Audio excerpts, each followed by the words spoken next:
Just ahead on One Detroit, the city of Detroit announces plans to commemorate the 40th anniversary of Vincent Chin's murder, a hate crime that ignited the modern Asian American civil rights movement.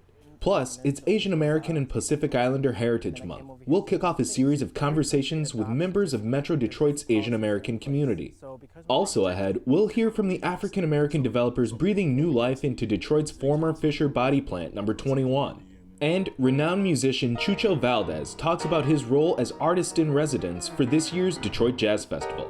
It's all coming up next on One Detroit. From Delta Faucets to Behr Paint, Masco Corporation is proud to deliver products that enhance the way consumers all over the world experience and enjoy their living spaces. Masco, serving Michigan communities since 1929.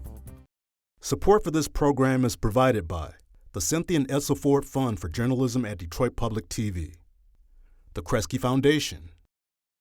The DTE Foundation is a proud sponsor of Detroit Public TV, among the state's largest foundations committed to Michigan-focused giving. We support organizations that are doing exceptional work in our state. Visit dtefoundation.com to learn more.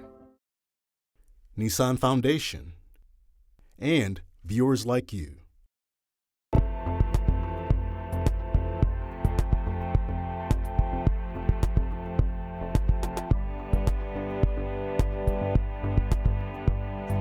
Just ahead on this week's One Detroit. May is Asian American and Pacific Islander Heritage Month. We'll share an emotional story about life, love, and family from a member of Southeast Michigan's AAPI community. Also coming up, 2 African American developers are leading the redevelopment plans for the former Fisher Body Plant number 21 in Detroit. American Black Journal talks with the 2 men about the massive project. Plus, Grammy Award-winning Cuban pianist Chucho Valdés sits down with WRCJ's Linda Yan to talk about performing at this year's Detroit Jazz Festival. But first up, next month marks the 40th anniversary of the murder of Vincent Chin, an Asian American killed in Highland Park by 2 white men who blamed the Japanese for a downturn in the U.S. economy.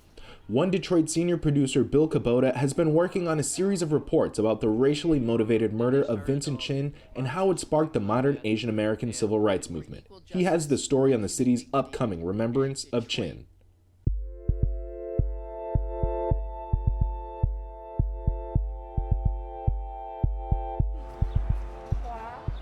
Detroit, Cass Ave, just south of Mac MLK, where Chinatown used to be. Detroit, too. This is the official announcement of the Vincent Chin 40th Remembrance and Rededication. Activists that helped bring the case to light have gathered again. 4 days of events are scheduled in June that will look at that history. With nationwide attention on Asian American hate incidents, we are reminded of Vincent Chin's brutal 1982 murder and miscarriage of justice that followed. We cannot talk about hate crimes and senseless killings today without talking about Vincent Chin. In 1982, the horrific baseball bat killing of Vincent Chin on the eve of his bachelor party and the miscarriage of justice that followed and allowed his 2 white killers to be freed without spending a single night in jail because the judge then said, these are not the kind of men you send to jail in a city like Detroit. That was the springboard for the modern Asian American civil rights movement. Vincent Chin's mother, Lily Chin, fought for justice with the help of activists Roland Wong, Helen Zia, and Jim Shimura. Back in the 80s, Detroit was mired in a recession in part because auto production was down as Japanese imports had taken hold. 1 out of every 5 cars being sold in this country was built in Japan, while only 1 car in 1,000 being sold in Japan was built in the USA. Some Detroiters expressed their anger at the imports. With Vincent Chin, well, that anger and violence included a person, too. It truly helped build an American civil rights movement that was multiracial, multicultural, united for equal justice and human dignity, and Detroit was its epicenter. Part of this history has been kept alive thanks to WTVS Detroit Public Television, which worked with filmmakers Christine Choi and Renee Tajima Pena to make the 1987 documentary Who Killed Vincent Chin, featured in the upcoming June events and airing again nationally on PBS. And the first I heard of it, I said, this can't be true. And I got deeply interested, studied the case, saying, how could this happen in my hometown? Detroit Mayor Mike Duggan got his law degree in 1983 and went to work for Wayne County. By the year 2000, he was running the Wayne County Prosecutor's Office. The first thing I said to them is, explain to me how the Vincent Chin case could have happened. And I heard the kind of defensive language you heard. You got to understand, we've got 300 prosecutors, we've got 40,000 felonies a year. There are pleas, you can't keep track of everything. And I said, let me ask you all this. If it had been a 27-year-old white suburbanite who had been beaten to death with a bat by two Asian men, do any of you here think you would have not have bothered to go to the hearing and he would have gotten probation? And it was met with dead silence. And I said, I want to have a different standard in this office. I want to make sure that we are charging people. We don't charge somebody more or less because of the color of their skin. And we don't charge somebody more or less because of the color of the skin of the victim. And we're going to put processes in place where we're going to measure our charging patterns, our plea patterns, our sentencing patterns. Because it's the responsibility of the leadership of the office to make sure that the implicit bias that each of us has as an individual doesn't get translated into the criminal justice system. You know, we are also in this time right now where there are so many forces at play that are trying to whitewash the way that we teach our history. And I think that the fact that we've got this 40th anniversary this year of the killing of Vincent Chin is yet another reminder of how important it is that we are teaching every child the history and the true history and the whole history about what happens in our country, because that is the only way that we are going to get better and that we are going to be able to achieve the type of America that my parents came here believing in. May is Asian American and Pacific Islander Heritage Month, a time to celebrate the contributions of the Asian American community and to raise awareness about the challenges they face. Detroit Public Television and WDET Radio are highlighting the stories of Asian Americans with a series of conversations between family and friends about life here in Southeast Michigan. Here's one of these exchanges between partners Dan Moen and Joe Hunter.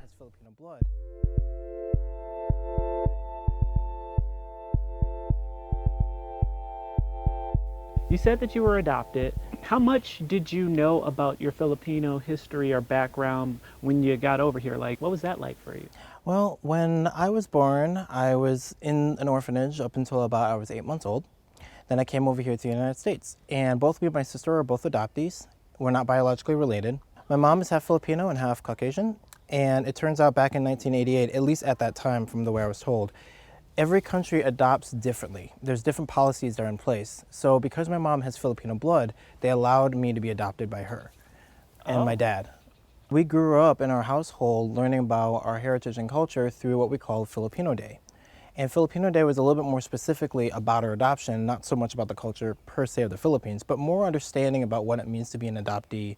What does it mean to be a transnational adoptee, being born in one country, coming over here, and also what it means to be a transcultural adoptee, meaning me and my sister are both Filipino ethnically, but culturally we're so far removed from our heritage. Like everything that we learn, we have to learn on our own.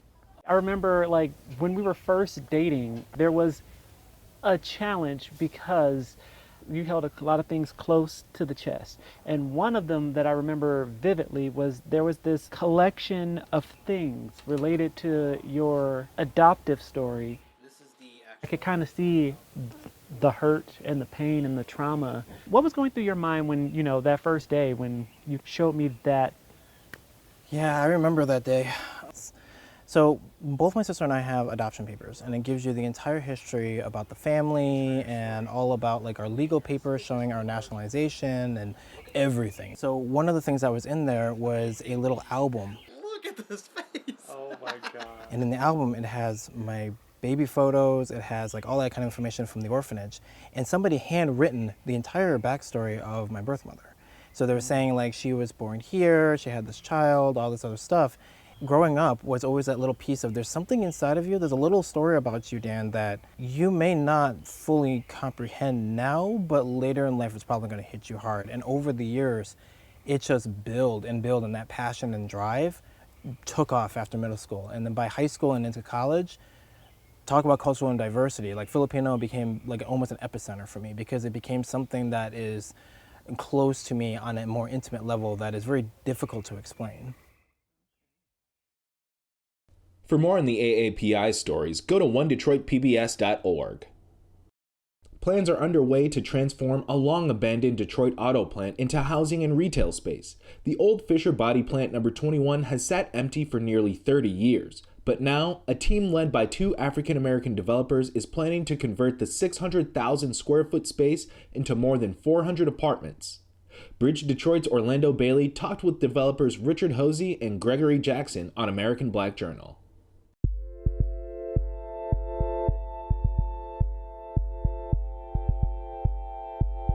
I'm really interested on learning how the two of you decided to come together and partner to take on such a massive project. So it was particularly interesting because we just struck up a conversation on Memorial Day. I think it was 2018, and Greg talked about us partnering together. I told him, I'd love to if I felt like it was a great honor. And we tried to think of, started talking about projects that interested us. And I said the Fisher Body, and he said, well, I was thinking about Fisher Body. We had both been independently riding past the building, thinking about what it could become. And it went straight from there. We went right into talking about how to make it work and figuring out the numbers on it. And so, we just happened to be at the same place for Memorial Day. Wow, that's pretty amazing. Hey, we had a Memorial Day gathering. Hey, let's figure out how to dream about, and I don't even know if you guys knew this, the biggest development project for a Black developer in Detroit history, with a price tag of $130 million. $130 million. So how is the performance and the financing coming together for this, Greg? It's coming together good. We're pretty much done. We don't have a complete bow on it. We don't have every I dotted, every T crossed. But we're very, very optimistic that in the next 90 to 120 days, we'll have all of that done. So we're feeling very, very good about everything. Awesome. Richard, there are still some approvals, of course, that are needed to move forward. The city has to actually sell the building, and there are some council approvals and things, some additional hurdles that you guys have to get through. How confident are you in the building sale actually happening and all the approvals going through? How much are they selling the building for, if I can try to get the price tag on it? So it still has to be laid out with the valuation on the building and its current condition and the surrounding land. And so we're locking that number in. In the press conference, the mayor said it'd be a million or below. And so because of the condition of the building, of course. So that'll be locked in. We feel very confident that, after conversations with city council, but that they'll see the impact and feel comfortable approving the sale. But the first step is going out to the community and getting their buy-in and approval and understanding explaining the impacts of the project, the positives, hearing their concerns about any potential negative impacts of the project, and how do we offset those. So before we get to the city council approvals, we go to the community and get all their make sure they're heard and come to the community benefits agreement.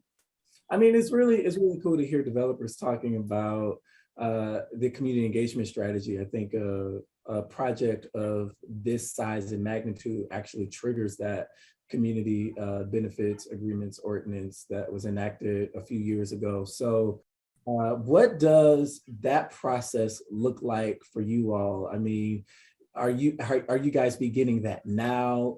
The Neighborhood Advisory Council, is it being set up? And what sorts of things are you looking to hear from the community to be implemented in this project? Well, that process is starting right now.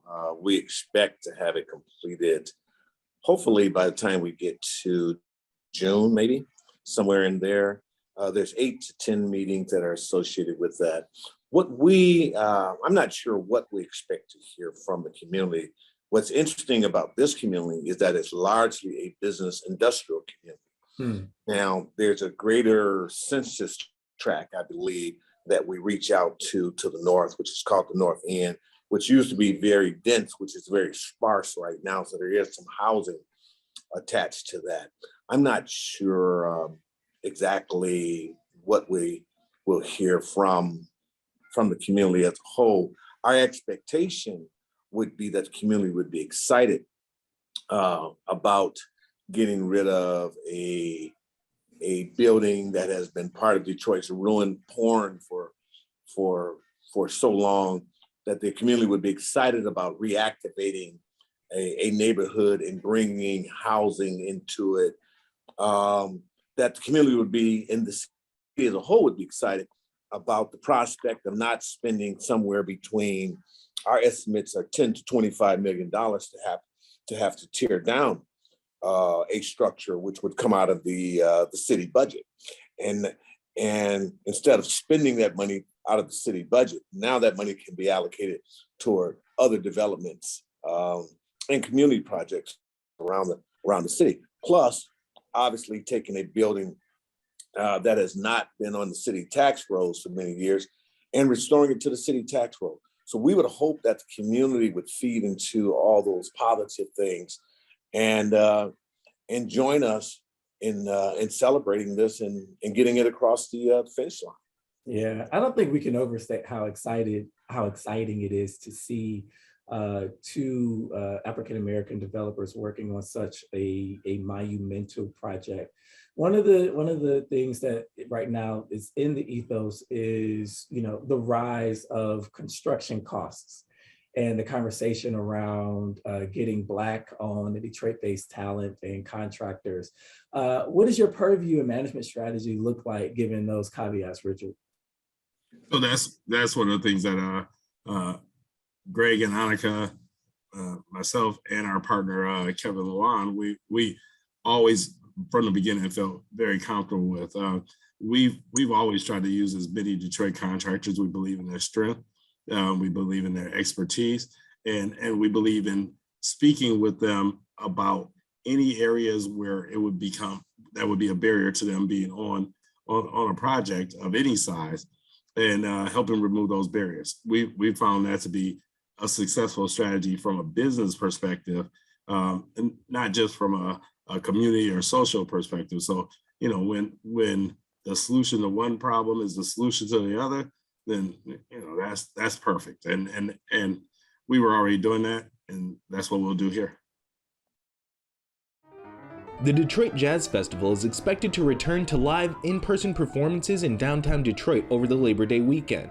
The lineup includes this year's artist-in-residence Chucho Valdés, renowned in the world of Latin and Afro-Cuban jazz. WRCJ host Linda Yan spoke with the award-winning Cuban pianist, bandleader, and composer.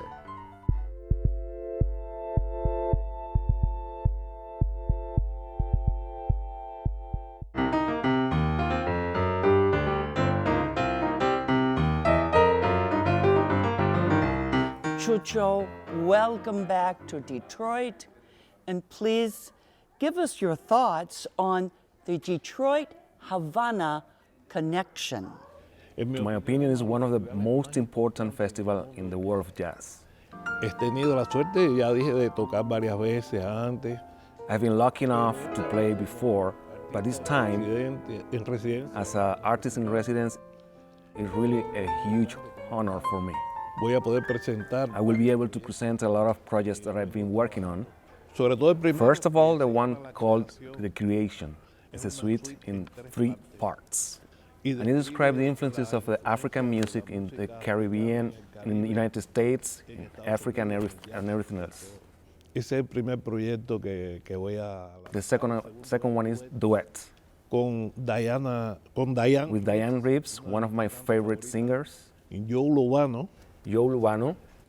El tercero va a ser con... And the third one was going to be with the super quartets. It's my understanding that it's an excellent relation between the festival between Havana and Detroit. Tell me what it means to be communicating through music internationally. Music is the universal language. And all musicians that in this moment we are talking about jazz, we are a big family. The festival is the place to meet. It's like our home in this moment. And we exchange knowledge and we play together. It's a wonderful thing for me. Tell us about the relationship of the piano in Cuban music to other instruments, especially the drum. Piano is a harmonic instrument, but at the same time very rhythm. The drum is an instrument of rhythm. When they both play together, the piano just feels resting because the drum is helping the piano. You had a great group with drummers and other instruments, including Paquito de Rivera with Iraquere. Tell us a little bit about the difference that Iraquere made for the world. Iraquere changed everything, all the structures. I think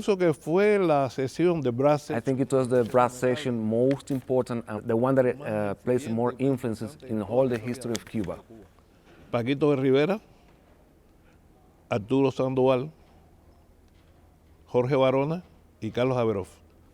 Esa es la sección más increíble. That's the section more incredible that has just go through the Cuban music. Y los músicos más respetados que and hoy, the most respected musician that even today we add a lot of elements of the jazz to the Afro-Cuban music. Y también incluimos muchos instrumentos de percusión africana. And we also introduced so many African percussion instruments that were not used before in the Cuban dance music.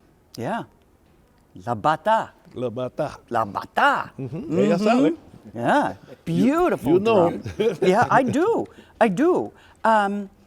Jazz Bata Dos. Beautiful recording. And Mirror, Mirror. You have won Grammy Awards for both of these. And I hope people will re-listen to them. What should we listen for in Jazz Bata Dos and Mirror, Mirror with Chick Corea and Ileana Elias? Primero en Yabata, First of all, in Yabata, the language is totally different. The vocabulary is totally different to what he has made before. Y el piano yo lo And the piano, I used it just, apart from the harmony, as a percussion instrument. I was playing with the drums. Y entonces es un lenguaje. And it's totally different language.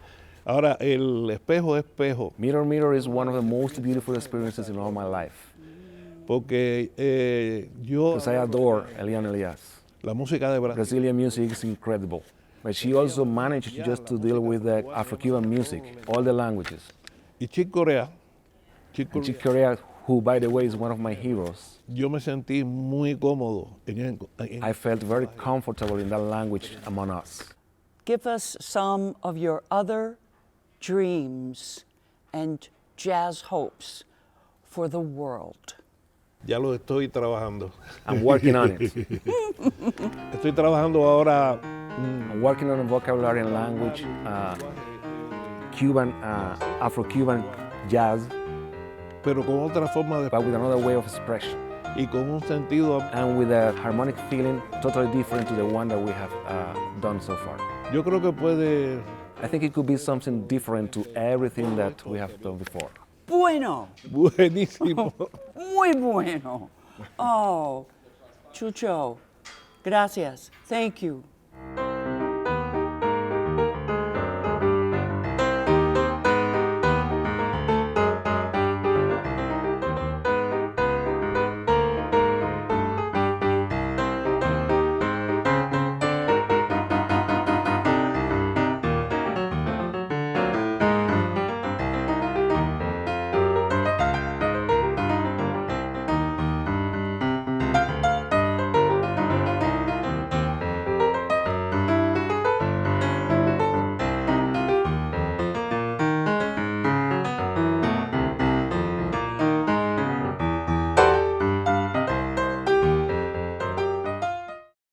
Make sure you join us next Wednesday, May 11th at noon for our next Future of Work virtual town hall, co-hosted by One Detroit contributors Stephen Henderson and Nolan Finley.